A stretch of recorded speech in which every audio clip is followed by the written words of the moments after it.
అంటే మన పడక, మన నడక, మనం మాట్లాడటం, మన కూర్చుంటం, మన నడవడం అన్నీ కూడా ప్రతీదీ కూడా అంత పర్టిక్యులర్‌గా అంటే ఒక ప్రణాళికాబద్ధంగా మనపై ఒక మరి ఈరోజు సీసీ క్యామ్ పెట్టి మనం ఏదో కొంతవరకే చేస్తున్నాం. కానీ దేవుడైతే ఇక మన జీవిత కాలంలో అంతట్లోనూ ఒక పరిశీలనగా తెలుసుకొనుచు ఉన్నాడు.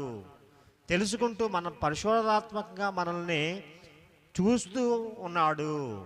చూస్తూ అంతేకాకుండా తన భద్రతను మన ఎడల చూపిస్తున్నాడట. భద్రత చూపిస్తున్నాడు. ఎందుకంటే ఇదంతా చేస్తుంది ఏంటంటే మనల్ని కాపాడాలని.